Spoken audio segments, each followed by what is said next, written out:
নাটোরের ফসলি জমিতে বাচ্চা প্রসব করে পালিয়ে গেছে রাসেল ভাইপার সাপ। ফলে মা সাপটিকে উদ্ধার করা যায়নি। এ নিয়ে এলাকা জুড়ে আতঙ্ক ছড়িয়ে পড়েছে। সাপটি পালিয়ে কারো বাড়িতে আশ্রয় নেবে বলে এলাকাবাসীরা ধারণা করছেন। ফলে ওই এলাকার মানুষরা নির্ঘুম রাত পার করছেন। সেই সাথে সাপটির বাচ্চাগুলো ছড়াচ্ছে আতঙ্ক।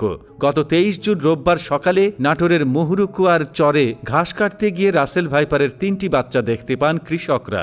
ওই এলাকার এক কৃষক জানান, রোববার সকালে তার নাতিসহ কৃষকরা পদ্মার চরে ঘাস কাটতে যান। এ সময় তারা নদীর ধারে রাসেল ভাইপার সাপের 3টি বাচ্চা দেখতে পান। তার নাতি কাজল 2টি সাপ জীবিত অবস্থায় ধরলেও আরেকটি সাপের প্রাণ নেন কৃষকরা। এলাকাবাসীদের দেখানোর জন্য কোটায় ভরে সাপ দুটিকে বাড়িতে নিয়ে আসেন কাজল। জীবিত রাসেল ভাইপার দেখতে মুহুরুকুয়া গ্রামে ভিড় করেন এলাকাবাসী। ওই কৃষকের ভাষ্য, যেভাবে পদ্মার চরে রাসেল ভাইপার সাপের দেখা মিলেছে তাতে সবার মধ্যে আতঙ্ক ছড়িয়ে পড়েছে। চরের উৎপাদিত ফসল তুলতে কৃষকরা পাচ্ছে। এর আগে 22 জুন দুপুরে পদ্মার নওশাদ চরে 4টি রাসেল ভাইপার সাপের নেয় কৃষকরা। মিলমারিয়া ইউনিয়ন পরিষদের ইউপি চেয়ারম্যান বিষয়টি নিশ্চিত করে বলেন, শনিবার পদ্মার চরের কৃষকরা 4টি সাপের নেয়। আজ সকালে চরে আবারও 3টি রাসেল ভাইপারের বাচ্চা দেখা মেলে। এক যুবক 2টি সাপ কোটাতে ভরে বাড়িতে নিয়ে এসেছে। লালপুর উপজেলা স্বাস্থ্য ও পরিবার পরিকল্পনা কর্মকর্তা বলেন, রাসেল ভাইপার সাপের উপদ্রব পদ্মা তীরবর্তী এলাকায় বেশি।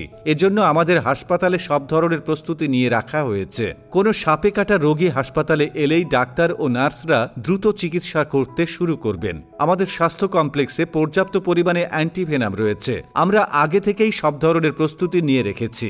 উল্লেখ্য, হঠাৎ করে দেশজুড়ে রাসেল ভাইপার সাপের উপস্থিতি বেশ আতঙ্ক তৈরি করেছে।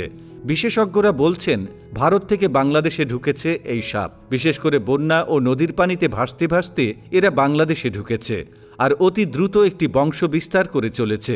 রাসেল ভাইপার সম্পর্কে তরুণ একজন বন্যপ্রাণী গবেষক এবং বাংলাদেশ বন বিভাগের বন্যপ্রাণী ও জীববৈচিত্র্য সংরক্ষণ কর্মকর্তা দেশের একটি সংবাদ মাধ্যমকে জানান, রাসেল ভাইপার সাপটি চন্দ্রবোড়া বা উলুবোড়া নামেও পরিচিত।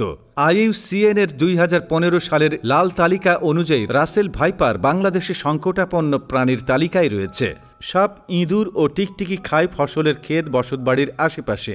এই প্রাণী দুটির প্রাচুর্যতা বেশি থাকায় খাবারের খোঁজে রাসেল ভাইপার অনেক সময় দোকানে চলে আসে এবং মানুষকে দেখে আতঙ্কগ্রস্ত হয়ে কখনো কখনো আক্রমণ করে বসে।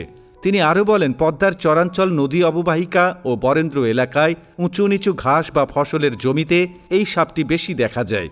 সাধারণত জুন জুলাই মাসে প্রজননকালে সাপের ডিম দেওয়ার বদলে সরাসরি 6 থেকে 7টি বাচ্চা দেয়। দেখতে মোটা, লম্বায় 2 থেকে 3 ফুট দৈর্ঘ্য বিশিষ্ট এই সাপের গায়ে ছোপ ছোপ গোলাকার কালো দাগ থাকে। ঘন কালো জিহ্বা বের করে এরা হিসিস শব্দ তৈরি করে। সাপটির সম্পর্কে যার ধারণা নেই তিনি অজগর ভেবেই ভুল করবেন।